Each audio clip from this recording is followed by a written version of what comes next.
So hello everyone, welcome to Manever Education. Jai Hind. My name is Yash Kumar Sampat and today we will discuss the weekly current affairs, the world this week, second week of Feb 2022. Okay, so before we going to start, I want to discuss that if you are preparing for the TSNET examination and if you are targeting the TIES campuses like the Mumbai, Guwahati, Tuljapur and Hyderabad, so don't worry, batches launched by the Manever Education where you can get the live classroom coachings, ebooks and shortcut tricks for your examination and many more doubt solving sessions where you can solve your doubt with the help of the faculty members. And you can also get the recorded videos, topic wise test and mock tests, and you can also get this kind of the WhatsApp group where you can solve your queries and doubts with the help of the faculty members in this kind of the group. And you can also get the 10,000 plus question for your practice session, and you can also get the mentorship program with the help of the examination mentors. So what are you waiting for, guys? Book your seat now and call on 8828581455. You can also visit our website manovaredu.com. so if you are interested for this kind of the program, so don't worry, the link is given below in the description where you can fill the Google form very easily, and as per your requirement our counseling team will contact you and will guide you. So यहाँ पर दोस्तों आपका जो session रहेगा, ये session आपके questions के regarding होगा विच is called the weekly current affairs. And ये जो क्वेश्चंस है ये काफी हद तक पूछे जाने वाले क्वेश्चंस हो सकते हैं. So there is a most probable questions over here which is asked by the examiner. ठीक है, तो ये चीज आप लोगों को यहाँ पर याद रखनी है. So let us discuss the first question over here. CPEC is an economic corridor connecting Xinjiang region of China and Gwadar port of which of the following countries? So there are the four options over here: Iran, Pakistan, Afghanistan and Kazakhstan. ठीक है, अगर आप लोगों को दोस्तों CPEC का full form पता होगा तो ही आप ये क्वेश्चन को सॉल्व कर सकते हैं. ठीक है, so China Pakistan economic corridor. तो जी हाँ, correct answer is the Pakistan. ठीक है, so let us discuss the CPEC. China Pakistan economic corridor is a 3000 kilometre long route of infrastructure project connecting China's northwest Xinjiang Uyghur Autonomous Region and the Gwadar port in the western province of Balochistan in Pakistan. So दोस्तों ये है हमारा प्यारा सा भारत, ये है अफगानिस्तान और ये है पाकिस्तान और ये है चाइना. ठीक है, चाइना का के पास जो है कशगार का रीजन है, वहां से लेके पाकिस्तान का जो पोर्ट है which is called the Gwadar port, तो वहां के बीच में जो रास्ता बनाया जाएगा विच is called the long route जो 3000 किलोमीटर लॉन्ग रहेगा. सो that is called the China Pakistan economic corridor. तो यहां पर एक चाइना की और पाकिस्तान की स्ट्रेटेजिकली मूव है अगेंस्ट द इंडिया, हमारे भारतीय प्यारा से भारत के खिलाफ. ठीक है, तो ये चीज आप लोगों को याद रखनी है. And it is a second phase of the USD about 60 billion China Pakistan economic corridor. ठीक है, तो पाकिस्तान ने रिसेंटली उसको साइन किया है. Okay, let us discuss the next question. Which is the venue of the Nehru Trophy boat race in 2022? So there are the four options over here: UAE, Sri Lanka, Maldives and Mauritius. ठीक है, तो यहाँ पर Nehru trophy boat race जो है, ठीक है, ये एक स्नैक बोट रेस मानी जाती है. ठीक है, तो करेक्ट आंसर पहले देख लेते हैं क्या हो सकता है. कमेंट सेक्शन में आप आंसर भी कर सकते हैं. ठीक है, सो correct answer is the UAE. ठीक है, यूनाइटेड अरब इमिरेट्स. अभी यहाँ पर ये जो नेहरू ट्रॉफी बोट रेस, उसको नेहरू क्यों कहा जाता है? क्योंकि ये जो बोट रेस है ये केरला के अंदर होती रहती है. ठीक है, if you visit at Kerala, अगर if you travel at Kerala, तो ये चीज आप लोगों को देखनी चाहिए. टाइगर श्रॉफ की एक मूवी आई थी. ठीक है, तो वहां पर उस मूवी के अंदर ये सीन भी दिखाया गया है. स्नैक बोट रेस इसको कहा जाता है. जवाहरलाल नेहरू जो हमारे फॉर्मर प्राइम मिनिस्टर हैं, उन्होंने 1952 में केरला विजिट किया था. उसके बाद इस ट्रॉफी का नाम हो चुका है नेहरू ट्रॉफी बोट रेस. ठीक है, और केरला का जो रीजन है इंडिया के अंदर स्टेट ऑफ केरला. ठीक है, और केरला के अंदर होते हैं एक सिटी डिस्ट्रिक्ट जिसको बोला जाता है अल्पुजा, जिसको हम लोग कहते हैं LAP. ठीक है, तो LAP के अंदर इसको ऑर्गेनाइज किया जाता है और ये बोट रेस जो है काफी हद तक फेमस है केरला के अंदर. ठीक है, आइए मैं उसका एक आप लोगों को वीडियो दिखा देता हूं. उससे पहले एक चीज मैं डिस्कस करना चाहूंगा कि नेहरू ट्रॉफी बोट रेस जो है उसको कहा जाता है वल्लम कल्ली, ठीक है, स्नैक बोट रेस जिसे मैंने आप लोगों को कहा। And you have to also remember this kind of the thing which is called the Ramsar convention, ठीक है, जो 2002 के अंदर इसको इंक्लूड कर लिया गया वेटलैंड्स ऑफ इंटरनेशनल इंपोर्टेंस के तहत, ठीक है। And there is a second largest Ramsar site in India and first जो है वो है सुंदरबंस जो कि वेस्ट बंगाल के अंदर है। So you have to remember this kind of the thing for your static GK and with respect to current affairs, okay. यहां पर आप देख सकते हैं ये एक स्नेक बोट रेस है। यहां पर सारे लोग जो एक ही डायरेक्शन में इसको हम लोग कह सकते हैं कि एक डायरेक्शन में मूव होने के लिए ये सारी की सारी प्रोसेस होती है और बोट आगे जाती है, ठीक है। So this is the snake boat race, ठीक है, केरला के अंदर अल्पुजा के अंदर होती है। Let us discuss the next question over here, okay. Which is the host country of the African union summit 2022? तो आप लोगों को मैं बता दूं कि एक अफ्रीकन यूनियन समिट हुई थी 2022 के अंदर। कोरोना वैक्सीनेशन की एक वहां पर मोटो था कि भाई कितनी वैक्सीनेशन हुई है कितनी नहीं हुई है अफ्रीकन यूनियन के अंदर। सो यहां पर आप लोगों को बताना है कि अफ्रीकन यूनियन समिट जो है वो कहां पर हेल्ड हुई थी या होस्ट हुई थी, ठीक है। तो Zimbabwe, Mali, Ethiopia, South Africa, there are the 4 options over here and correct answer is the Ethiopia, ठीक है। इथियोपिया के अंदर इसको होस्ट किया गया था।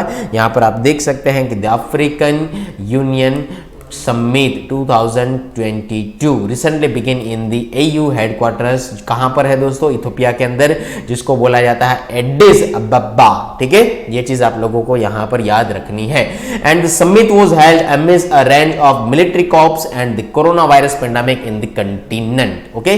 द 2 डेज समिट थी, ठीक है, 2 दिन की ये समिट थी, हाँ 2 डेज की ये समिट थी। और साथ ही साथ वहाँ पर 6 कॉप्स और बाकी के पास्ट 18 मंथ्स के लिए जो अटेम्प्ट किए गए थे ये चीज़ आप लोगों को याद रखनी है।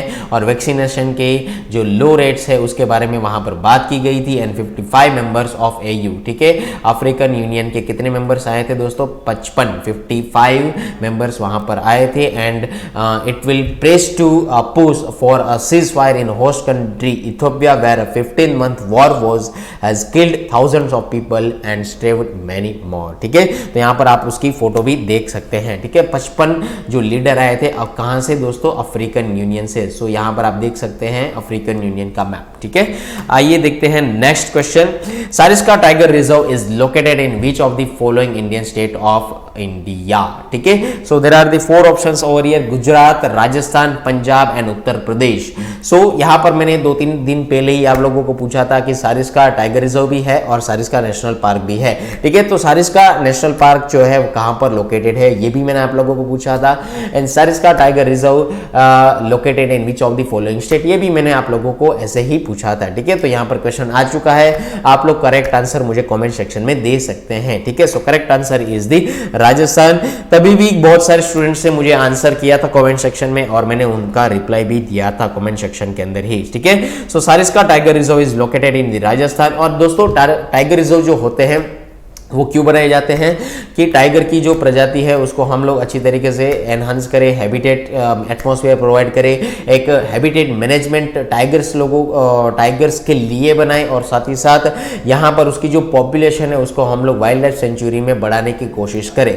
तो पर्टिकुलरली वहाँ पर जो एनवायरमेंट प्रोवाइड किया जाएगा इसके लिए टाइगर रिजर्व बिल्डअप किया जाता है, ठीक है। So let us show the picture of the Sariska national park और सारिस्का टाइगर रिजर्व, ठीक है। तो उसका ये राजस्थान के अंदर एंट्री गेट है, तो आप लोग यहां पर देख सकते हैं, ठीक है। Let us discuss the next question over here. India recently held a high level conference on renewable energy along with which block, ठीक है। तो सबसे पहली चीज renewable energy, okay, RE renewable energy. तो ये जो रिन्यूएबल एनर्जी है ये सोलार के हिसाब से भी हो सकती है, बायोमास के हिसाब से भी हो सकती है। सो ये आप लोग समझ सकते हैं, ठीक है। अगर मैं बात करूं कि सोलार एनर्जी को एनहेंस करना है तो solar energy also renewable energy, ठीक है। तो यहाँ पर एक कॉन्फ्रेंस हुई थी which is called the high level conference on renewable energy. तो यहाँ पर ये सारी की सारी समिट है, SAARC summit, ASEAN summit, BRICS summit और G20 summit. You have to give the correct answer from that, okay, so यहाँ पर आप देख सकते हैं, आंसर दे सकते हैं कमेंट सेक्शन के अंदर। सो correct answer is the Asian summit. Okay, तो आपका करेक्ट आंसर रहेगा एशियन समिट। तो एक से बार देख लेते हैं उसका थीम क्या था, मोटो क्या था। ठीक है, so Asian India high level conference on renewable energy experience and innovation for the integrated renewable market. ठीक है, तो यहाँ पर उसकी एक थीम आप लोग याद रख सकते हैं। और साथ ही साथ आप लोगों को यह भी याद रखना है कि the ministry of new and the renewable energy which is called the MNRE and the ministry of external affairs and ASEAN centre which is called the ACE Indonesia are jointly hosting ASEAN India high level conference on the renewable energy. और यहाँ पर आप लोगों को ये याद रखना है TERI।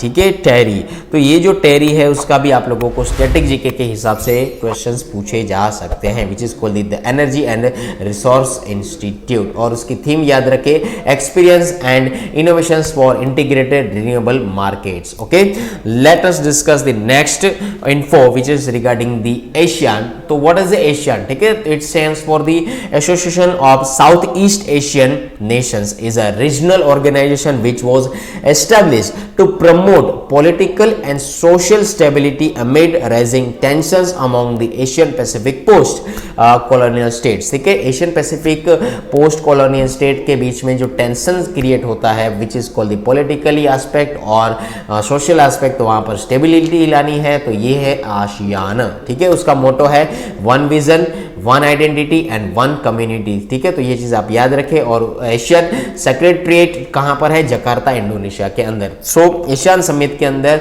10 members include है। So there are the 10 members including in the ASEAN which is called the Brunei, Cambodia, Indonesia, Laos, Malaysia, Myanmar, the Philippines, Singapore, Thailand and Vietnam। ठीक है, let us show the map over here।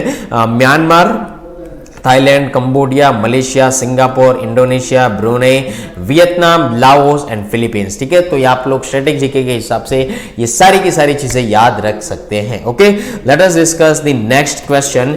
Which high court has constituted a 3 जज bench to hear petitions. ठीक है, questioning a ban on the use of hijabs in the colleges. ठीक है, तो आप लोगों को पता होना चाहिए कि इंडिया के अंदर अभी एक कंट्रोवर्सी ट्रेंड हो रही है विच इज कॉल्ड द हिजाब केस। ठीक है, तो उसको बैन किया गया है इसकी वजह से। कॉलेजेस के अंदर पहले स्कूल के अंदर हुआ, बाद में कॉलेजेस के अंदर हुआ।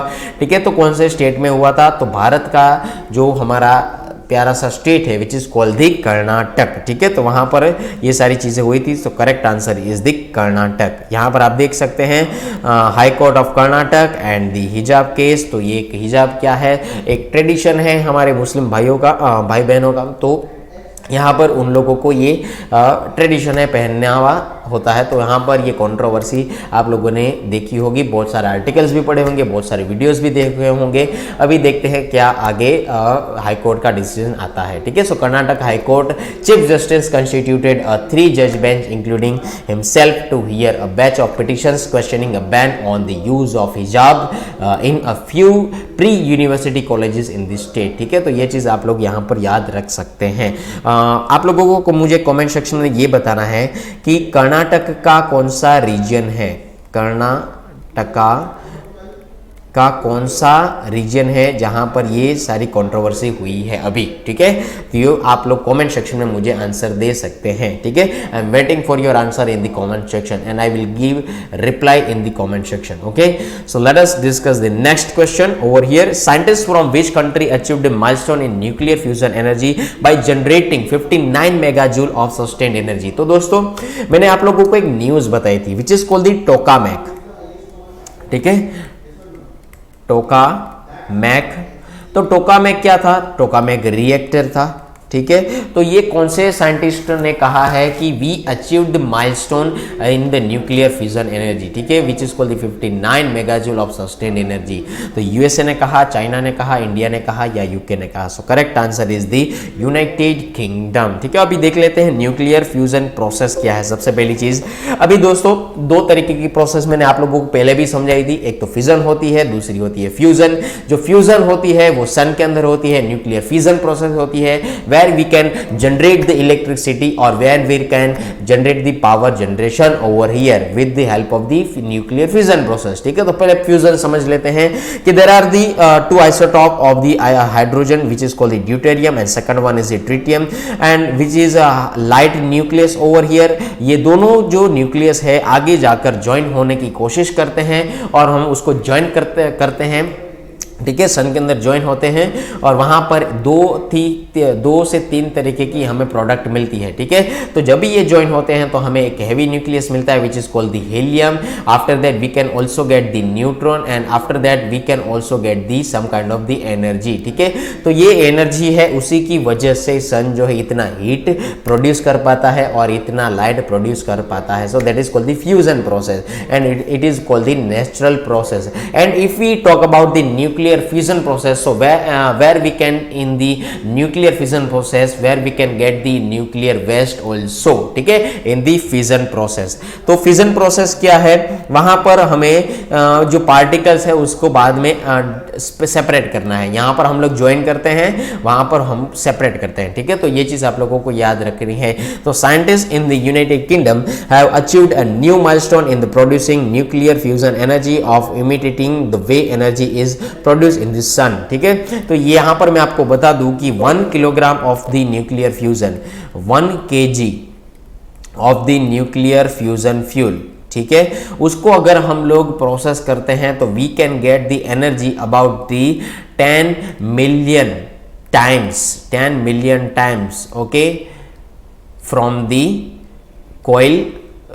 कोल, ठीक है, from the coal and also the oil, ठीक है। अगर मैं कोल 10 मिलियन कोल ज़्यादा एनर्जी मिलेगी अगर मैं 1 किलोग्राम कोल, अगर 1 किलोग्राम में ऑयल को अगर बर्न करता हूँ तो वहाँ से मुझे कितनी 10 मिलियन टाइम्स जो एनर्जी मिलती है, 10 मिलियन टाइम्स ज़्यादा एनर्जी मिलेगी। यहाँ पर 1 किलोग्राम अगर मैंने न्यूक्लियर फ्यूजन फ्यूल को अगर प्रोसेस किया तो ये चीज़ आप लोगों को याद रखनी है, यहाँ पर मैंने लिख रखा है, ठीक है। तो ये चीज़ आप लोग यहाँ पर समझ सकते हैं। और 59 मेगा जूल्स हमें यूके के साइंटिस्ट ने कहा है कि we can get the sustained energy from this kind of the experiment, okay. Let us discuss the next question. Annual status of education report which is called the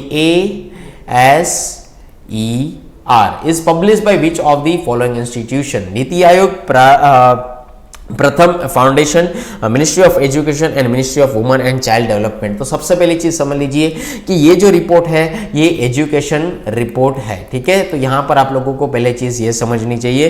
तो पहले समझ लेते हैं कि उसका करेक्ट आंसर क्या है। करेक्ट आंसर इज द प्रथम फाउंडेशन, ठीक है। अब यहाँ पर देखिए उसके it is called the facilitated by the Pratham, and Pratham Foundation annually conducts an extensive survey in schools to analyze the learning outcomes of students. Recently it released the annual status of education report which is called the ASER, and जो waste Bengal में हुआ था, ठीक है। तो अगर आप Google के अंदर ASER सर्च करेंगे तो आपको बहुत सारे से टीचर्स मिलेंगे जो बच्चों को रूरल एरिया में पढ़ाते हैं, ठीक है।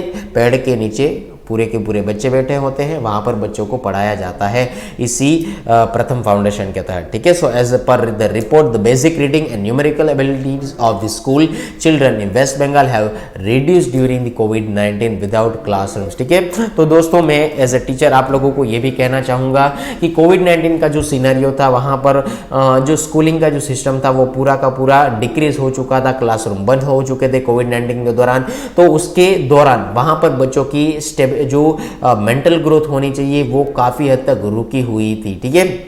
तो स्कूल का माहौल मिलने की वजह से ही we can get this kind of the skills and this kind of the abilities over here, ठीक है। तो ये चीज़ भी है कि ये कोविड-19 जो पेंडेमिक चल रहा था और जो सिनेरियो चल रहा था वहाँ पर स्कूल बंद होने की वजह से, कॉलेजेस बंद होने की वजह से जो मेंटल ग्रोथ होनी चाहिए और as well as physical growth, जो हम लोग स्कूल के अंदर स्पोर्ट्स खेलते हैं, ठीक है। तो ये जो स्कूल के अंदर हम लोग स्पोर्ट्स खेलते हैं ये काफ़ी हद तक रोल प्ले करता है हमारे पर्सनल डेवलपमेंट डेवलपमेंट में भी, हमारे फिजिकल डेवलपमेंट में भी, और साथ ही साथ और as well as mental development में भी, where you can get the mental ability, physical ability and you can also get the sports ability, ठीक है। पर ये जो चीज थी पेंडेमिक के दौरान, उसमें कहा गया है कि भाई इस रिपोर्ट के तहत ऐसा ही कहा है कि वहां पर numerical ability and reading ability, जो which is called the basic reading ability, वहां पर गिरावट आई है कोविड-19 पेंडेमिक के दौरान वेस्ट बंगाल के अंदर, ठीक है। ऐसा रिपोर्ट कहती है, ठीक है, which is called the annual status of education report, ठीक है। तो दोस्तों आप लोग ये याद रखिए।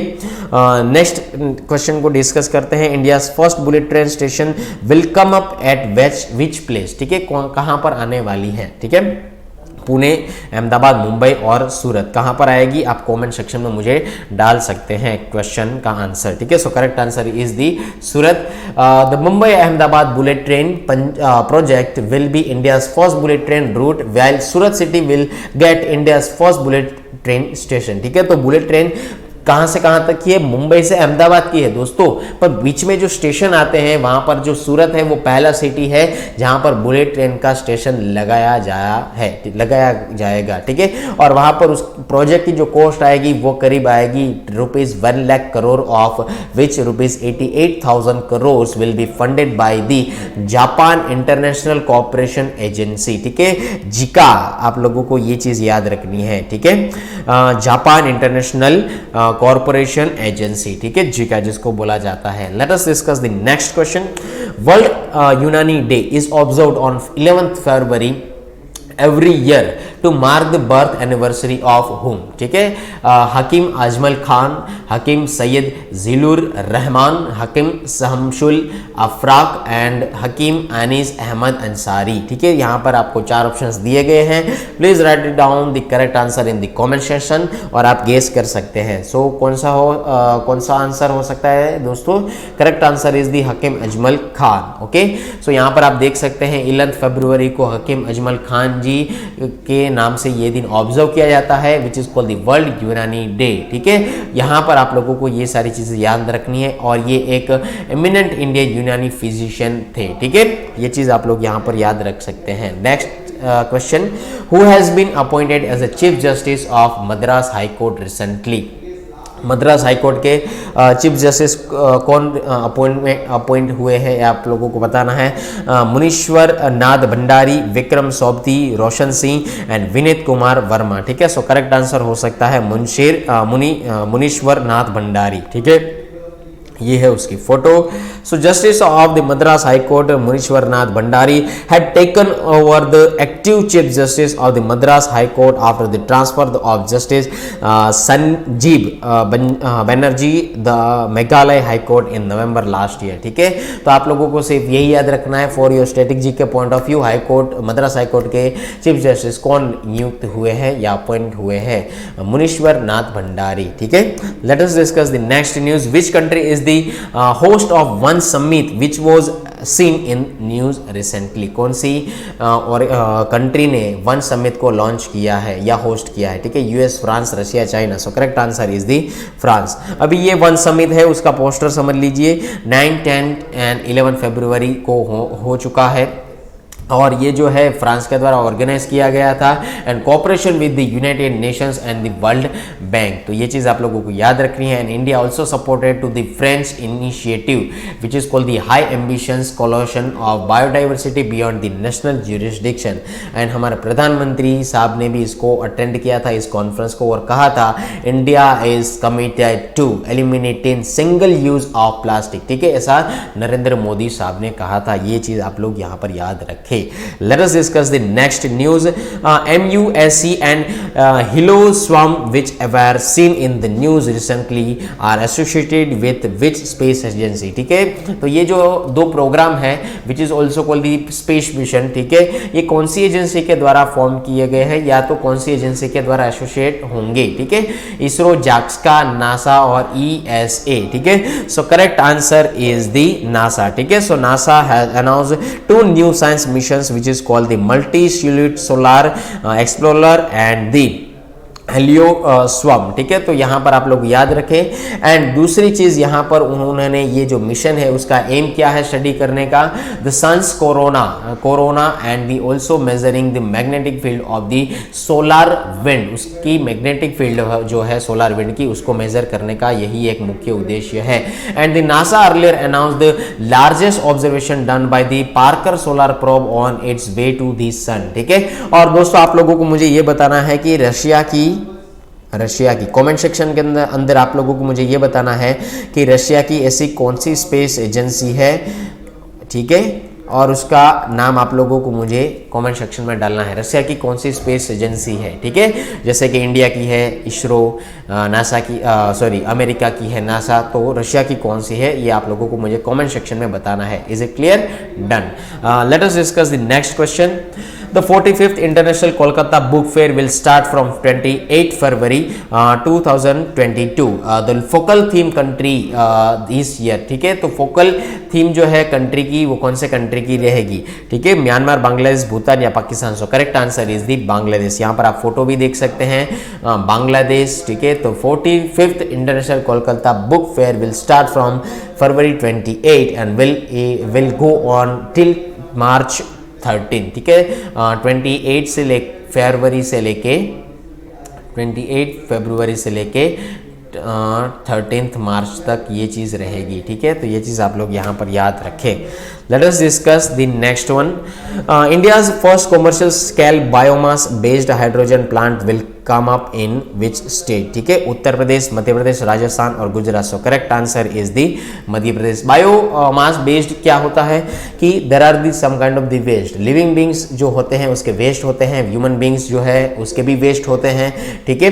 तो एनिमल के जो वेस्ट होते हैं ये सारी चीज़ें, बाद में एग्रीकल्चर वेस्ट होते हैं, ये सारी चीज़ों को मिलाकर एक खड्डे में डाला जाता है, वहाँ से एक पानी भी डाला जाता है, वहाँ पर प्रोसेस होती है, वहाँ से एमोनिया जनरेशन होता है and which is called the hydrogen plant, ठीक है। एमोनिया, हाइड्रोजन, ये सारी चीज़ें वहाँ से निकलती है जो बाद में आप लोगों को हेल्प करती है एक फ्यूल के तौर पर, ठीक है। So there is also called the natural fuel, natural gas, ठीक है। सो ये मध्य प्रदेश में एक ऐसा स्टेट बना है, एक ऐसा स्टेट है जहाँ पर इंडिया का पहला commercial scale which is called the bio mass based hydrogen plant लगाया जाएगा, ठीक है। यहाँ पर आप देख सकते हैं मध्य प्रदेश कहाँ पर है, आप देखिए और उसका लोकेशन भी देखिए भारत देश के अंदर, ठीक है। बहुत सारे स्टूडेंट्स को लोकेशन ही नहीं पता होता कि भाई इंडिया के अंदर कौन कौन से स्टेट कहाँ कहाँ पर लोकेटेड है, ठीक है। सो यहाँ पर आप ये चीज़ देखिए और समझे कि there is a Madhya Pradesh, okay. India's first commercial scale biomass based hydrogen plant will come up at the Khandwa district of Madhya Pradesh, ठीक है। यहाँ पर बायोमास देख लीजिए कि सीवेज जो है, ठीक है, जो इसको हम लोग ड्रेनेज सिस्टम बोलते हैं, इंडस्ट्रियल वेस्ट होते हैं, एनिमल वेस्टेजेस होते हैं, एग्रीकल्चर वेस्ट होते हैं, फॉरेस्ट के वेस्ट होते हैं, ह्यूमन बीइंग वेस्ट होते हैं, ये सारी चीज़ें एक जगह इकट्ठा की जाती है which is called the biomass. Gasification वहाँ से प्रोसेस होती है और वहाँ से हाइड्रोजन हमें प्राप्त होता है, ठीक है। ये चीज़ आप लोग यहाँ पर याद रखें। Late us discuss the last question from this session, ठीक है। Senior bureaucrat Dash has been appointed as a chairman of staff selection commission, ठीक है, SSC। अभी यहाँ पर मैं आप लोगों को पहले चीज ये बताना चाहूंगा कि SSC which is called the staff selection commission, ठीक है, जो एक गवर्नमेंट बॉडी है, ठीक है, उसके द्वारा गवर्नमेंट जॉब में आप इंक्लूड हो सकते हैं।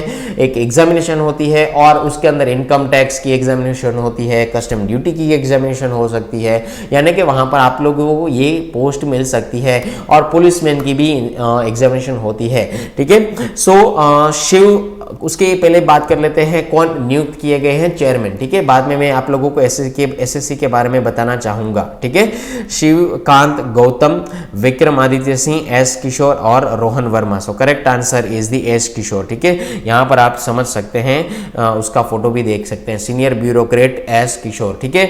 अभी मैं बात करता हूँ एसएससी के बारे में, स्टाफ सिलेक्शन कमीशन। तो स्टाफ सिलेक्शन कमीशन के अंदर बहुत सारी पोस्ट निकलती है और दूसरी चीज वहां पर आपको एक एग्जाम देना होता है, बाद में आपका मेरिट लिस्ट आता है, बाद में आपको एक पोस्ट प्रोवाइड की जाती है, बाद में आपको ट्रेनिंग प्रोवाइड की जाती है। After that you can join your job, ठीक है। सो मैनेवर education also conduct this kind of the session regarding the staff selection commission. ठीक है, so we have also one YouTube channel which is called the Maneuver Government Exam. ठीक है, so यहाँ पर आप लोग अगर सर्च करेंगे YouTube के अंदर तो वहाँ पर मिल जाएगी. So where you can get the regular updates regarding the current affairs which is helpful in the government jobs. Okay, like the IBPS examination and SBI examination, RBI examination, okay, SSC CGL examination. ठीक है, staff selection commission जिसकी में हम लोगों ने अभी बात की. ठीक है, SSC CGL, ठीक है, और CHSL भी आती है. ठीक है, तो बहुत सारी ऐसी जो एग्जामिनेशन है जो गवर्नमेंट एस्पेक्ट से काफ़ी हद तक इम्पोर्टेंट है.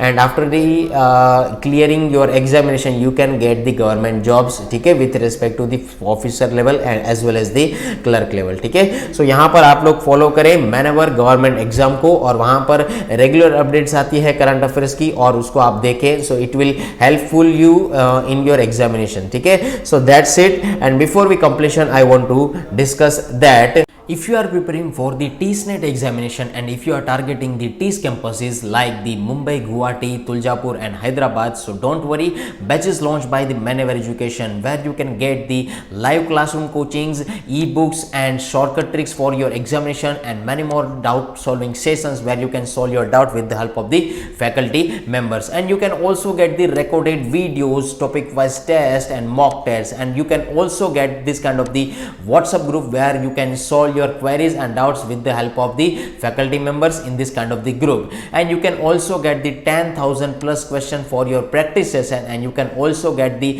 mentorship program with the help of the examination mentors. So what are you waiting for, guys? Book your seat now and call on 8828581455. You can also visit our website manovaredu.com. So if you are interested for this kind of the program, so don't worry, the link is given below in the description where you can fill the Google form very easily, and as per your requirement our counseling team will contact you and will guide you. If you are preparing for the law entrance, B.Ed entrance, so you are where you can fill the form very easily, and link is also available in the description.